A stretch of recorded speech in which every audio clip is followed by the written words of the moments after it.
இந்த 1,00,000ன்றது ஒரு bench mark. இதுலேருந்து ஒரு 3000 4000 கூடலாம் இப்போதைக்கு. அதுக்கப்புறம் பார்த்தீங்கன்னா திருப்பியும் அதிகபட்சம் குறைஞ்சா குறைந்த விலை நிறைந்த தரம் தங்கள் தேவைகள் அனைத்தும் ஒரே இடத்தில் ஜெயச்சந்திரன். எப்படி தங்கம் வந்து ஒரு ஹிஸ்டாரிக்கல் ரேட்டோ அது மாதிரி இந்த டாலரும் உண்மையிலேயே டாலர் விலை ஏறல. டாலர் வந்து அங்கேயே பொருளாதார தேக்கடி, பொருளாதார பின்னடைவு அப்படி இருக்கு. அந்த நேரத்தில் நம்மளுடைய ரூபாயோட மதிப்பு குறைஞ்சனால தங்கத்தின் அந்த டாலருடைய ரேட்டு விலை உயரும். யாருமே நினைச்சாலுமே தங்கத்தினுடைய விலையை குறைக்கவே முடியாது. ஒரு கால் நமது மோடி அரசாங்கம் நினைச்சா ஒரு 5% 6% குறைக்கலாம். அவ்வளவுதான். அரசு நினைச்சாலே அவ்வளவுதான் முடியும். ஒரு 30% அடுத்த ஒரு 6-8 மாத்திரம் வரும். கண்டிப்பாக இது அடுத்த வருஷத்துடைய இலக்கு. 1,30,000ன்றது மினிமம். சாமானிய மக்களை பொறுத்த வரைக்கும் விலை ஏறிச்சே, விலை ஏறுமே அப்படின்னு வாங்காமல் அந்த பணத்தை சும்மா வச்சு செலவு பண்ணுறதை விட 10 கிராம் வாங்கலாம்னு நினச்சி வச்சுருக்க காசு இருக்கா? விலை ஏறினதுனால நம்மளால் 6 கிராம் தான் வாங்கக்கூடிய சூழ்நிலை இன்றைக்கி இருக்கும். பரவாயில்ல, அந்த 6 கிராமாவது வாங்கி வைங்க. நிச்சயமாக இது அடுத்த ஒரு 6-8 மாதத்தில் 30% குறையும். அதேமாதிரி பாருங்கள், கிட்டத்தட்ட 16,000-18,000 வரைக்கும் தாண்டக்கூடிய ஒரு கிராம் தாண்டக்கூடிய அளவுக்கு தான் இன்னைக்கு இருக்கிற சூழ்நிலை இருக்குது. சாமியை கும்பிட்டுக்கணும். இருக்கிற சண்டை போய்கிட்டு இருக்கு. இது இல்லாமல் வேற ஏதாவது பிரச்சனைகள் வரக்கூடாது. பிரச்சனைகள் வந்தால் திருப்பி அதுவும் தங்கத்தால் தான் ஓடியாரும். இந்த 1,00,000ன்றது ஒரு பெஞ்ச் மார்க். இதுலேருந்து ஒரு 3000 4000 கூடலாம் இப்போதைக்கு. அதுக்கப்புறம் பார்த்தீங்கன்னா திருப்பியும் அதிகபட்சம் குறைஞ்சா ஒரு 8000 7000 வரும். ஆச்சி ராயல் குலோப் ஜாமுன் பேக்ஸ் ஒன்று வாங்கினால் ஒன்று இலவசம். இந்த ஆளுக்கு பைபோலார் டிசார்டர் இருக்கு. செக்ஷுவல் டிசேபிலிட்டி வரான. பல பேர் இந்த 1,00,000 ரூபாயை கமிட் பண்ணுறதுக்கு ஒரு தயக்கம் இருந்தது. வருமா வராதா எப்படி இருக்கும்னு ஒரு தயக்கம் இருந்தது. ஆனால் ஒரு 3-4 மாதமாக இந்த வருஷம் முடியறதுக்குள்ளே இது 1,00,000 தொடப்போது இது உறுதின்னு உறுதியாக சொல்லிட்டு இருந்த ஆள் நீங்கள். இன்றைக்கி அந்த வரலாறு காணாத நிகழ்வு நடந்திருக்கு. எப்படி இதை அவ்வளோ அக்யூரேட்டாக ப்ரெடிக்ட் பண்ணீங்க? இல்லை, இதை வந்து அதுதான் இப்போது சென்ற ஆண்டு 2024 குங்குமம் புக்கில் கூட கேட்டிருந்தாங்க. அடுத்த வருஷம் என்னவா வருங்க அப்படின்னு சொல்லியிருந்தாங்க. இதை எப்படி ப்ரெடிக்ட் பண்ணோம் அப்படின்றத அப்பயே நான் சொன்னேன். அது இல்லாமல் நம்ம இந்தியா கிளிட்ஸுக்குமே நிறைய இன்டர்வியூவில் கேட்குறப்போ நான் சொல்லியிருந்தேன், தீபாவளிக்கு முன்னாடி ஒரு சவரன் வந்து 80,000 ரூபான்ற இலக்கை வரும். அதுக்கப்புறம் பார்த்திங்கன்னா இந்த வருட கடைசிக்குள்ளே 1,00,000 வரும் அப்படின்றத ஒரு ஆணித்தரமாக சொன்னோம்.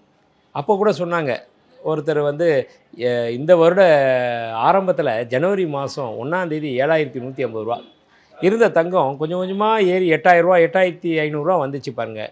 அப்போது ஜான் மில்லர்ன்றவர் ஒருத்தர் அமெரிக்காவில் 38% விலை குறையும் அப்படின்னு சொன்னார். அப்படி சொன்ன ஒன்றுமே சோஷியல் மீடியாவில் எல்லாமே கவர் ஆச்சு.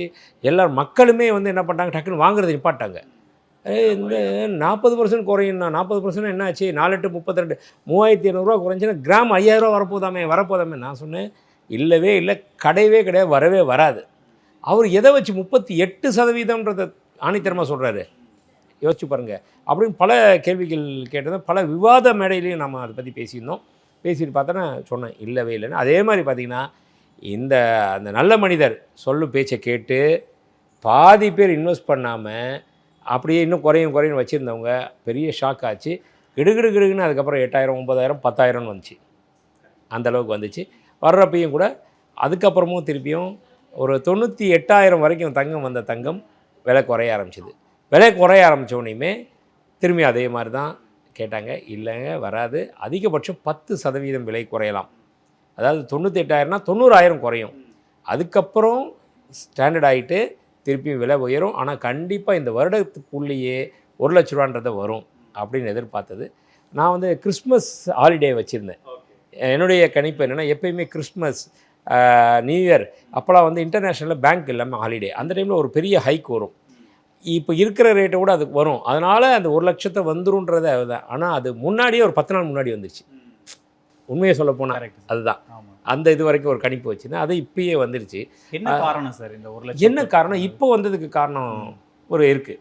என்னென்னா, அமெரிக்கா வந்து ஃபெடரல் ரிசர்வ் வங்கி தன்னுடைய வைப்பு நிதிக்கு உண்டான வட்டி விகிதத்தை குறைச்சாங்க. 0.25%. யாருமே எதிர்பார்க்கல குறைப்பாங்கன்னு. அதை அவங்களுக்குள்ளேயே மிகப்பெரிய தர்க்கம்லாம் நடந்துகிட்டு இருந்துச்சு.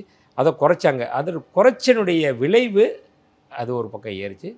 இன்னொரு பக்கம் நம்ம இந்திய ரூபாயோடைய மதிப்பு கொஞ்சம் வீழ்ச்சி அடைஞ்சிருச்சு. 90 ரூபாய் தாண்டிடுச்சு. 90 ரூபாய் 75 காசு. டாலர் சரித்திரத்திலே இல்லாத அளவுக்கு இதுதான் ஃபர்ஸ்ட் ரேட், ஹிஸ்டாரிக்கல் ரேட். ஆமா. எப்படி தங்கம் வந்து ஒரு ஹிஸ்டாரிக்கல் ரேட்டோ ஆமா. அது மாதிரி இந்த டாலரும் 90 உண்மையிலே டாலர் விலை ஏறல. டாலர் வந்து அங்கேயே பொருளாதார தேக்கடி, பொருளாதார பின்னடைவு அப்படி இருக்கு. அந்த நேரத்தில் நம்மளுடைய ரூபாயோட மதிப்பு குறைஞ்சனால தங்கத்தினுடைய அந்த டாலருடைய ரேட்டு விலை உயர்ந்துருச்சு. விலை உயர்ந்தனால அதுவும் இதுவும் சேர்ந்தனால டக்குன்னு அந்த ஹைக் வந்து அதனுடைய ரேட்டை ஃபுல்ஃபில் ஆகிடுச்சு. ஸோ இந்த கேஸையும் ட்ரம்ப் மேலே தான் எழுதுறீங்களா சார்? அப்படி சொல்ல முடியாது, ஆனாலும் சொல்லி தான் ஆகணும். ஏன்னா அந்த அங்கே ஃபெடரல் ரிசர்வ் வந்து குறைக்கலைன்னா இங்கே பிரச்சனை இல்லையே. அதுக்கு ட்ரம்ப்புன்றதை விட ஜெரோம் பவுல் தான் சொல்லுவேன். அதனுடைய சேர்மன் ஜெரோம் பவுல்னு சொல்லிட்டு அவர் தான் அந்த ஃபெடரல் ரிசர்வுடையவர். அவர் ரொம்ப இதாக இருந்தார். இன்ஃப்ளேஷனை கட்டுப்படுத்தணும்னா இதை குறைச்சி ஆகணும் அப்படின்றதுல அதனுடைய விளைவு தான் இந்த அளவுக்கு. இதில் ஆக்சுவலாக இதுக்கு மேலே இது ஏறுறதுக்கு வாய்ப்பு இருக்கா சார்? இல்லை இன்னும் ஏன்னா இப்போ நீங்கள் சொன்ன மாதிரி இம்பேக்ட் குறைச்சி உடனே 1 lakh தொட்டுருச்சு. இது எது வரைக்கும் போகிறதுக்கு வாய்ப்பு இருக்குது? ஏன்னா அடுத்தது பொங்கல் வருது. ஆமாம், கண்டிப்பாக வந்து இது பார்த்தோம்னா அடுத்த இலக்கு அப்படின்னா நிறைய பேர் வந்து என்னடா இவர் பாட்டு சொல்லிக்கிட்டே இருக்காரு அப்படின்னு கூட நினைக்கலாம். ஆனாலும் அதை யாராலையும் தடுக்க முடியாது. யாருமே நினச்சாலுமே தங்கத்தினுடைய விலையை குறைக்கவே முடியாது.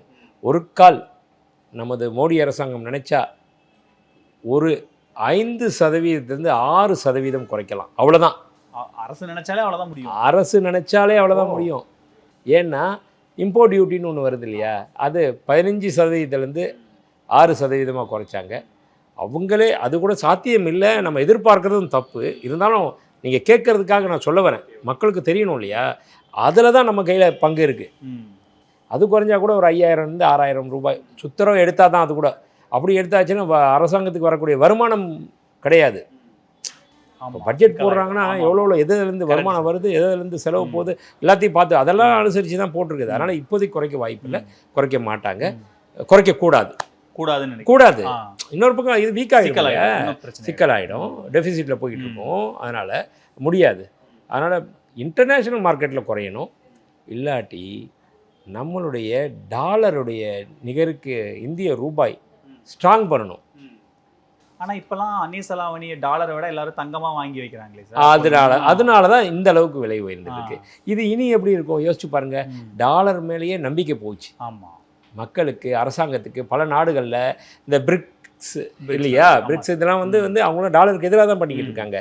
அவன் வந்து என்ன சொன்னான், எவ்வளோ நம்ம மேலேயே எவ்வளோ துணிச்சான், ரஷ்யாவிலேருந்து நீ கச்சா எண்ணெயை இம்போர்ட் பண்ணாத, இம்போர்ட் பண்ணாமல் இருந்தால் உனக்கு 25% போடுவேன், நீ இம்போர்ட் பண்ணிகிட்டே இருந்தீங்கன்னா நான் உனக்கு உண்மையில 50% வரி விதிப்பேன், இதெல்லாம் சொல்லிக்கிட்டு இருந்தால் நம்ம பயப்படவே இல்லை. நீ போடா நான் பார்த்துக்கிறேன் அப்படின்னா அதே மாதிரி 50% போட, அதை பற்றி கவலையும் படல. நம்ம அதுக்கு உண்டான இதெல்லாம் பார்த்துக்கிட்டே இருக்காங்க நம்ம அரசாங்கம். அப்படி இருக்கும் பட்சத்தில் அப்போ நாடுகள் எல்லாமே இப்போ தங்கத்தை வாங்கியாச்சு, வாங்கிக்கிட்டு இருக்காங்க, இனியும் வாங்கிக்கிட்டு இருப்பாங்க. புரியுதுங்களா? அப்படின்றப்போ இப்போ இண்டிவிஜுவலாக எடுத்துக்கோங்க. உங்கள்கிட்ட பணம் வந்தால் நீங்கள் என்ன பண்ணுவீங்க? வாங்கி வைப்போம். என்னத்தை வாங்குவீங்க? ஷேரில் போடுவீங்களா, மியூச்சுவல் ஃபண்ட் போடுவீங்களா, தங்கத்தில் போடுவீங்களா? தங்கத்தை வாங்கி வச்சாகணும். இப்போ இருக்கிற சுச்சுவேஷனில் தங்கத்தில் போடுவீங்க. அதே மாதிரி நாடு இப்போ இருக்கிற சுச்சுவேஷன்லையும் சரி, இனி வரக்கூடிய சுச்சுவேஷன் அப்படி பார்த்தா, ஏன்னா அமெரிக்கா ஏற்கனவே ஸ்திரத்தன்மை இழந்துக்கிட்டு இருக்கு, பொருளாதாரத்தில் பின்னடைவு வச்சுட்டு இருக்கு. அவனுக்கு கஜானாவில் பணம் இல்லை. அதனால தான் அவங்க ஒர்க்கர்ஸ்க்கே பணம் கொடுக்காம, சம்பளம் கொடுக்காம எத்தனையோ நாள் மூடி வச்சு எல்லாம் பண்ணிக்கிட்டு இருந்தாங்க. அது மட்டும் இல்லாமல் அவன்கிட்ட பணம் இல்லாதனால தான் பணத்தை எங்கேருந்து எப்படிலாம் கொண்டு வரணுன்றதுக்காக டாரிஃப் வார் போட்டு ஒவ்வொரு நாடு மேலேயும் இம்போர்ட் டியூட்டியை போட்டு அதுலேருந்து இது பண்ணணும்னு சொல்லிட்டு பண்ணான். அதை விட பார்த்தீங்கன்னா H1B விசாக்காக 90 லட்சம் ரூபாய், அன்றைக்கி இருந்த டாலர் மதிப்பு 86, அப்போ 86 லட்சம், இன்றைக்கி 91 லட்சம் வந்துடுச்சு. ஒருத்தர் H1B விசா எடுக்கணும்னா 91 லட்சம் கொடுத்து தான் அங்கே வரணும் அப்படின்ற லெவலில் கொண்டு வந்தான். அந்த அளவுக்கு. அப்புறம் கோல்டன் விசா கொடுத்தான். இந்த விசா எனக்கு வரணும்னா நீ வந்து கொடுக்குன்னா இவ்வளோ ரூபாய் நீ கட்டினேன்னா உனக்கு கோல்டன் விசா கொடுத்துறேன்னு சொன்னான். இந்த மாதிரி பல விஷயங்கள் இருக்குது. அது எல்லாமே வந்து அமெரிக்காவுடைய பொருளாதாரம் சீர்கேட்டை காமிக்குது, சீர்குலைஞ்சு போயிட்டுருக்கு. அப்படி இருக்கும் பட்சத்தில் இனி வரும் காலங்கள்லையும் அதே நிலைமை தான் தொடரும், இன்னும் அக்ரெசிவ் ஆகும். அப்படின்றப்போ எல்லா நாடுகளுமே தன்னுடைய தேவைக்காகவும் தன்னுடைய நாட்டின் பொருளாதாரத்தை நிலைநாட்டுறதுக்காகவும் இந்த டாலரில் இன்வெஸ்ட் பண்ணுறதை விட தங்கத்தில் இன்வெஸ்ட் பண்ணுவாங்க. அப்படி பார்க்கும் பட்சத்தில் இன்னும் ஒரு 30% அடுத்த ஒரு 6லேருந்து 8 மாதத்தில் வந்துடும். இன்னும் 30% கண்டிப்பாக இது அடுத்த வருஷத்தோட இலக்கு. ஓகே. ஸோ அப்போ 1,40,000 1,30,000ன்றது மினிமம். ஜூலை ஆகஸ்ட்டு அந்த ரேஞ்சில் வந்துடும். அப்படி ஆகஸ்ட்டில் வர்றதை விட முன்னாடியே அது வந்துடுச்சுன்னு வைங்களேன், அங்கே ஒரு தேக்க நிலை வரும், அப்புறம் திருப்பி ஸ்டார்ட் ஆகிடும். அப்படி போய்கிட்டு இருக்கும். அதனால் 2024 45% லாபம் தங்கத்தில், 2025 இது வரைக்குமே 75%. அடுத்த வருஷம் ப்ரொடக்ஷன் பார்த்தீங்கன்னா ரொம்ப கம்மியாக தான் சொல்லியிருக்கேன், 30%. அந்த 30% போட்டாலே இன்றைக்கி 1 லட்ச ரூபா விற்கிற தங்கம் 1,30,000. அதனால் சாமானிய மக்களை பொறுத்த வரைக்கும் விலை ஏறிச்சே, விலை ஏறுமே அப்படின்னு வாங்காமல் அந்த பணத்தை சும்மா வச்சு செலவு பண்ணுறதை விட 10 கிராம் வாங்கலாம்னு நினச்சி வச்சுருக்க காசு இருக்கா? விலை ஏறினதுனால நம்மளால் 6 கிராம் தான் வாங்கக்கூடிய சூழ்நிலை இன்றைக்கி இருக்கும். பரவாயில்ல, அந்த 6 கிராமாவது வாங்கி வைங்க. நிச்சயமாக இது அடுத்த ஒரு 6லேருந்து 8 மாதத்தில் 30% விலை உயரும். எட்டாக்கனி தான். அது வந்து சாமானியரை பொறுத்த வரைக்கும் அது எப்பயுமே நம்ம வந்து 3,000 ரூபா விற்கிறப்பையும் அதை சொல்லிக்கிட்டு இருந்தோம், 5,000 ரூபா விற்கிறப்பையும் சொல்லிக்கிட்டு இருந்தோம். இன்றைக்கி அநியாய விலையாக தெரிகிற தங்கம் இன்றைக்கி உண்மையிலே அநியாய விலையாக தான் நிறைய பேர் நினைப்பாங்க. நிச்சயமாக நாளைக்கு நியாய விலை. அடுத்த வருஷம் இந்நேரம் நம்ம இந்த பேட்டியை நம்ம எடுக்கிறோம் அப்படின்னு சொன்னால் இதேமாரி பாருங்கள், கிட்டத்தட்ட 16,000 18,000 வரைக்கும் தாண்டக்கூடிய ஒரு கிராம் தாங்கக்கூடிய அளவுக்கு தான் இன்றைக்கி இருக்கிற சூழ்நிலை இருக்குது அந்த அடுத்த வரக்கூடிய நாட்கள்லையும். அதனால் நாளைக்கு அப்படின்றத விட இன்றைக்கி முதலீடு பண்ணலாம், இப்போயும் முதலீடு பண்ணலாம். நீங்கள் சாமியை கும்பிட்டுக்கணும், இன்னும் வேறு ஏதாவது ஸ்டார்ட் பண்ணக்கூடாது சண்டை அப்படின்னு. இருக்கிற சண்டை போய்கிட்டு இருக்கு, இது இல்லாமல் வேறு ஏதாவது பிரச்சனைகள் வரக்கூடாது. பிரச்சனைகள் வந்தால் திருப்பி அதுவும் தங்கத்தால் தான் ஓடியாரும். அதனால் அந்த மாதிரி போர் பதற்ற நிலை இல்லாமல் மற்ற சூழ்நிலைகள் இருந்தாலே இந்த 30% விலை உயர்ந்துடும். இப்போ அமெரிக்கா ஸ்ட்ராங் ஆகணும், எல்லாருமே மறுபடி டாலர்லேயே வரணும், அது சாத்தியமாகி தங்கத்தில் வந்துட்டாங்க, இது ப்ரூவ் ஆகிடுச்சு. அப்படின்றப்போ இன்னமும் அதை நோக்கி தான் அந்த பயணம் போய்கிட்டு இருக்கும், அதை நோக்கி தான் அந்த ஈர்ப்பு ஜாஸ்தி இருந்துக்கிட்டு இருக்கும். அதனால் தங்கம் வந்து கட்டுக்கடக்காத ஒரு காளை மாதிரி தான் திருப்பியும் விலை உயர்ந்துக்கிட்டு இருக்கும். ஆனால் நம்ம எந்த ஒரு பக்கம் பார்க்குறோம், மற்ற நடுத்தர மக்கள்லாம் வந்து எவ்வளோ பேர் பயனடைஞ்சாங்க தெரியுங்களா? இந்த ஒரு தேக்க நிலை வந்துச்சு இல்லையா, அந்த நேரத்தில் அதாவது 98,000 ரூபா வரைக்கும் போன தங்கம் ஒரு 90,000 ரூபா 98,000 ரூபா வந்தப்பயே நிறைய பேர் தன்னுடைய தேவைகளுக்காக ஏதாவது ஒரு செலவு, அதாவது இடம் வாங்கணும், வீடு வாங்கணும், ஒரு கனவோடு இருந்தாங்களே, பிள்ளையோட படிப்பு செலவு, இதுக்காக வச்சுருந்த தங்கத்தில் இருந்து எடுத்துட்டாங்க. அது அவங்கள பொறுத்த வரைக்கும் 3,000 ரூபா 4,000 ரூபாய்க்கு வாங்கினது இன்றைக்கி 3 மடங்கு உயர்ந்திருக்கு, நம்ம அதை யூஸ் பண்ணுவோம், தங்கத்தை எவ்வளோ நாள் தான் நம்ம வச்சுக்கிட்டே இருப்போம், இது நல்ல தருணம் அப்படின்னு சொல்லி நல்ல ரேட்டுக்கே கூட விற்றாங்க. விற்றவங்க எல்லாமே கூட அதில் சொன்னாங்க, எனக்கு பரவாயில்ல, ஒரு 2 வருஷத்துலேயே எனக்கு நல்ல ஒரு பெனிஃபிட் கிடச்சிது அப்படின்ற மாதிரி நிறைய தங்கம் விற்கிறதுக்கு வந்துச்சு. எவ்வளோ சேலுக்கு வியாபாரத்துக்கு வந்து இன்வெஸ்ட்மெண்ட்டில் வருதோ அதே மாதிரி விற்பனைக்கும் வந்தது. அவங்கள பொறுத்த வரைக்குமே நல்ல ஒரு விஷயம் தானே. அதனால் மக்களுக்கு அது இதுவும் ஆகிடுச்சு, நம்பிக்கையும் வந்துடுச்சு தங்கத்தின் மீது. அவசர தேவை இல்லாதவங்க ஹோல்டு பண்ணிட்டாங்க, ஹோல்டு பண்ணி இன்னும் வச்சுருக்காங்க. இது நாளுக்கு நாள் இன்னமும் பெருகும். இப்போது நாடுகள் போட்டி போட்டு தங்கத்தை வாங்குது,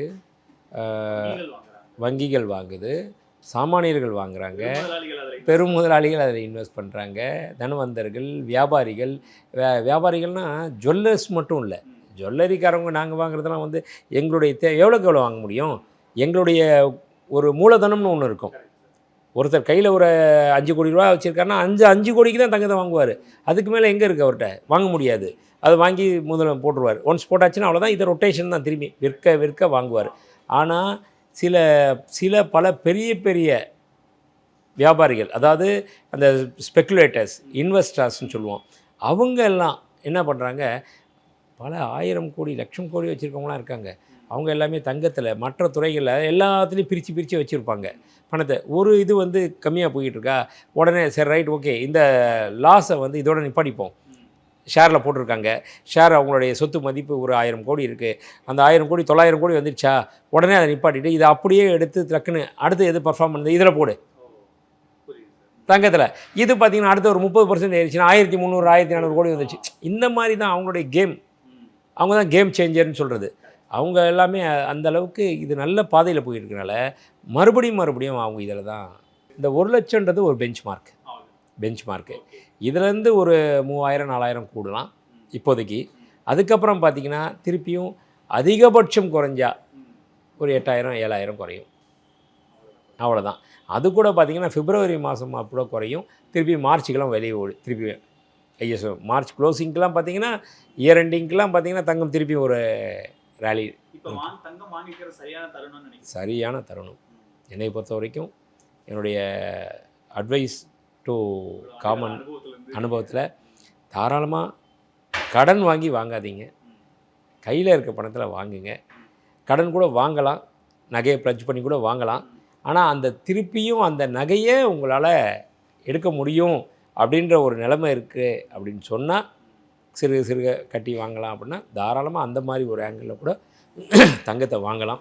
ஏன்னா இன்ட்ரெஸ்ட்டு அப்படின்னு நகைக்குன்னு பார்த்தீங்கன்னா 9-10% பேங்க்லலாம் ஒரு வருஷத்துக்கு.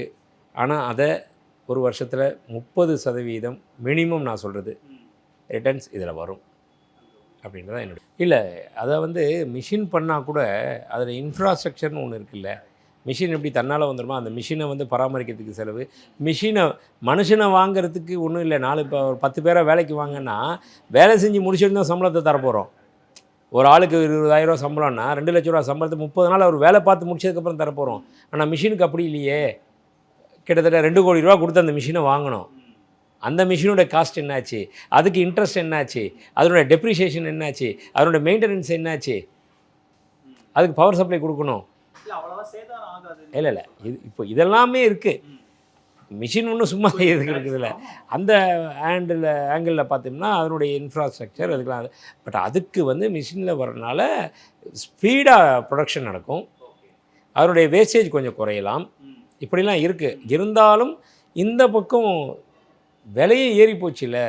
ரிட்டர்ன் ஆஃப் இன்வெஸ்ட்மெண்ட் யோசிச்சு பாருங்கள். அன்றைக்கி 50 லட்ச ரூபா கொடுத்து செலவு பண்ணி முதலீடு பண்ணி அதில் எடுத்த இதுவும் இன்றைக்கி 1,30,000 ரூபா 40,000 ரூபா ஆகிடுச்சு 24 கேரட். அப்போது 1 கிலோ அப்படின்னா 1,38 லட்ச ரூபா இன்றைக்கி நிலவரப்படி 1,38 லட்ச ரூபா இன்வெஸ்ட் பண்ணி தான் 1 கிலோ கோல்டை ப்ரொடக்ஷனுக்கு எடுக்க முடியும். அப்போ அதனுடைய வட்டி என்னாச்சு, ஏறிட்டு இருக்குல்ல. ஸோ அதனால் இதெல்லாமே கூட்டி கழித்து பார்த்தா இந்த விலை ஏறுறது சாமானியர்களுக்கு மட்டும் பாதிப்பு இல்லை, இன்வெஸ்டர்ஸ்க்குமே பாதிப்பு. இன்வெஸ்டர்ஸ் மீன்ஸ் இந்த ட்ரேடர்ஸ், இதில் இருக்கிற ட்ரேடர்ஸ். இன்னொன்று இந்த தொழிலை நம்பி இருக்காங்க பல லட்சம் குடும்பங்கள், கிட்டத்தட்ட 1 கோடி பேர் இந்த தொழிலை நம்பி நம்ம 147 கோடி பேர் இருக்கிற நம்ம நாட்டில் 1 கோடி பேர் கிட்டத்தட்ட இந்த தொழிலை சார்ந்த தொழிலும் அலைடு இண்டஸ்ட்ரியும் இருக்குது. இப்போ நகை செய்கிறவங்க மட்டும் கிடையாது, நகை செய்கிறவங்க, வெள்ளி பொருட்கள் செய்கிறவங்க, நகை பெட்டியை தயார் பண்ணி அதை பாதுகாப்பு பண்ணுறதுக்கு அந்த பாக்ஸு, அதுக்கு உண்டான பேக்கிங் மெட்டீரியல்ஸு, இது நிறைய இதுக்கு சப்ஜெக்ட் அப்படியே வருது. பிரிண்டிங் டெக்னாலஜி, பிரிண்டிங் தொழில், இந்த மாதிரி எல்லாமே கிட்டத்தட்ட 1 கோடி பேர் இருக்காங்க. அந்த 1 கோடி பேருக்குமே வாழ்வாதாரம் பாதிச்சிருக்கு. இப்போ ஒரு 6 மாதமாகவே பார்த்திங்கன்னா ப்ரொடக்ஷன் யூனிட்டில் நேற்று கூட ஒரு ப்ரொடக்ஷன் முதலாளி ஒருத்தரை சந்தித்தேன். அவர் சொல்கிறாரு, எனக்கு நார்மலாக நான் 30 கிலோ ப்ரொடக்ஷன் எடுப்பேன், ஒரு சில குறிப்பிட்ட ஒரு தயாரிப்பு மட்டும் மாதம் 1க்கு. அப்போ ஒரு நாளைக்கு 1 கிலோ, 30 நாளைக்கு 30 கிலோ நான் ப்ரொடக்ஷன் பண்ணுவேன். ஆனால் இன்றைக்கி ஒரு மாதத்துக்கு 4 கிலோவுக்கு ப்ரொடக்ஷன் பண்ண முடியல, அந்தளவுக்கு கம்மியாகிடுச்சு. என்கிட்ட அவ்வளோ பேரை வேலைக்கு வைக்க முடியல. 50 பேர் இருந்தேனே, ஊருக்கு போயிட்டு வாடான்னு சொல்லி எல்லாத்தையும் அமுச்சு விட்டுட்டேன். இப்போ இருக்கிறது வெறும் 10 பேர் தான் இருக்காங்க. அப்போ அவங்களுடைய வாழ்வாதாரம் என்ன ஆச்சு? இங்கே சம்பாரிச்சிக்கிட்டு இருந்தோம், நாடு விட்டு நாடு, ஊர் விட்டு ஊர் இங்கே கிராமத்துலேருந்து அங்கேருந்து இங்கே பெங்கால், வெஸ்ட் பெங்கால் இருந்தெல்லாம் நிறைய பேர் வேலை செய்கிறாங்க. அப்படி இருந்தவங்க எல்லாருடைய வாழ்வாதாரமும் எதுவுமே பாதிக்கப்பட்டு இப்போது ரொம்ப சுணக்கமாயிட்டுருக்கு. அதனால் இன்னொரு பக்கம் பார்த்தா சாமானியர் மட்டும் இல்லாமல் இந்த தொழிலை செய்கிறவங்களுக்குமே ட்ரம்ப் ஜனவரி 20 பதவி ஏற்கிறாரு. ஜனவரி 1ஆம் தேதி 7,150 ரூபா ஒரு சவரன், அதாவது 57,200 ரூபா. அப்படி இருந்த தங்கம் இன்றைக்கி பார்த்திங்கன்னா இந்த அளவுக்கு விலை உயர்ந்திருக்கு. அதுக்காக வியாபாரம் சம்பிச்சு போல் மக்களுடைய ஆர்வம், ஒரு பணம் இருக்கிறவங்க அதில் இன்வெஸ்ட் பண்ணிக்கிட்டே தான் இருக்காங்க. பட் சாமானியரை பொறுத்த வரைக்கும் நான் சொன்னேன் இல்லையா, 10 கிராம் எடுக்கணுன்றவங்க 6 கிராம் எடுக்கக்கூடிய சூழ்நிலைக்கு வந்துட்டாங்க. முதல்ல 8 கிராம் எடுத்திருந்தாங்க, 7 ஆச்சு, இப்போ 6 கிராம் ஆயிடுச்சு. அந்த அளவுக்கு. ஏன்னா 75% விலை உயர்ந்திருக்கு. அந்த 7150க்கும் 7150 அதிகமாக பட்டது அன்னைக்கு. ஆனால் இன்னைக்கு 12515 அப்படின்றப்போ அந்த டிஃப்ரென்ஸை பார்த்துக்குங்க. அதனால் இன்றைக்கி இருக்கிற விலையே அதிகம்தான், அதுக்கு நான் நியாயம் கற்பிக்க வரல. ஆனால் ஆமாம், ஆனால் கண்டிப்பாக இது வந்து இனியும் வரும் காலங்களில் இன்னமும் இருக்கிற சுச்சுவேஷன் எல்லாம் பார்த்து அனலைஸ் பண்ணால் வேர்ல்டு கோல்டு கவுன்சிலுடைய ரெக்கார்டு படி பார்த்தாலும், LBMA லண்டன் புல்லியன் மார்க்கெட்டர்ஸ் அசோசியேஷனுடைய கூற்றுப்படி பார்த்தாலும், பல ஆய்வுகள் பண்ண நம்ம எக்கனாமிஸ்ட்னு சொல்கிறோம் இல்லையா, பொருளாதார வல்லுநர்கள், அவங்கள பார்த்தாலும் சரி, ஃபினான்ஸ் கன்சல்டன்ட் இவங்க சொல்கிறத வச்சு பார்த்தாலும் சரி, வியாபாரிகளாகிய எங்களுடைய கூற்றுப்படி எங்களுடைய இதை எடுத்தாலும் சரி, பல அசோசியேஷன்ஸ் எல்லாத்தையும் கூட்டமைப்புகளுடைய எல்லா எடுத்த முடிவின்படியும் அதை கலந்துரையாடல் படியும் பார்த்திங்கன்னா அடுத்த 6லேருந்து 8 மாதத்தில் 30% விலை கண்டிப்பாக உயரும் அப்படின்றது என்னுடைய கருத்து. இல்லை, அக்ஷய திருதிங்க அதுக்கு முன்னாடியே வந்துடும்ல. அதனால் அதில் வந்து அது 13000 ரூபா 13500 வந்தாலும் ஆச்சரியப்படுறதுக்கு இல்லை. நான் சொல்கிறது வந்து ஜூலை ஆகஸ்ட். குறைந்த விலை நிறைந்த தரம், தங்கள் தேவைகள் அனைத்தும் ஒரே இடத்தில். ஜெயச்சந்திரன். ஆச்சி ராயல் குலோப் ஜாமன் பேக்ஸ், ஒன்று வாங்கினால் ஒன்று இலவசம். இதெல்லாம் கோர்ட் நம்பணும்ல. சட்டம் பொண்ணுங்க சொன்னா நம்பும்பா.